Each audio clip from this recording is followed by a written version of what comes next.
Hi, my name is Morgan St. James, and this is actually the third video that I'm making about childhood abuse awareness and prevention.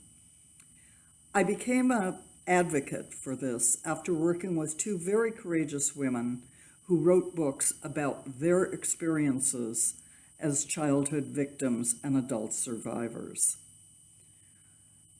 It's very hard for someone to understand what goes on if they haven't actually experienced it.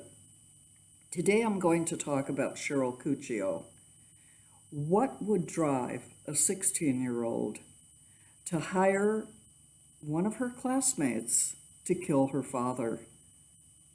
You know, when you hear that, you think, well, that's a terrible situation. Who would possibly kill their parent? The answer is a girl who'd been a victim from the time she was 11 years old of her father's abuse and incest. And she had a sister who was 8 years old. When Cheryl's mother was dying, Cheryl promised her mother that she would always protect her sister. People ask, why didn't she tell somebody? Which, of course, is the question that's being asked to so many of the women who are coming forward with their stories now. Well, this story is more horrendous than you can imagine, but it's also inspirational. And it turned out to be a love story because Cheryl is a survivor, a very strong survivor. She did the only thing she could as a teenager who wasn't relating to what it really meant to have somebody killed. All she knew was that she had to protect her sister and she had to protect herself. Nobody would have believed her. Her father was suspected and sometimes feared in the neighborhood. So even when she went to her hearing after she'd admitted being part of the situation to kill her father, most of the people didn't believe her. They said she was lying, which is exactly what would have happened had she gone looking for help. Cheryl came forward, and I co-authored her book and her husband Rob's book, Incest, Murder, and a Miracle.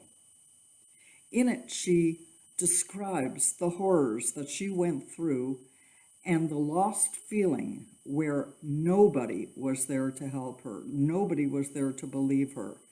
The only person throughout her entire ordeal who knew was her husband, Rob Cuccio. He wasn't her husband then, he was her boyfriend in high school. But the only reason that Rob knew anything was because he was around the house so much that he finally guessed what was going on. Cheryl would have gone to the grave with her secret. She was so traumatized. Her father threatened to kill her if she told anybody. And this is something that you have to understand. This is why the victims don't come forward. They're scared, many times they're programmed, and worst of all is that nobody, in most cases, will believe them. It's very evident in what's going on in the media right now. So think about it before you say that somebody must be lying because they didn't come forward about abuse. I will be continuing this series. April is the National Childhood Abuse Awareness and Prevention Month, and without awareness, there is no prevention.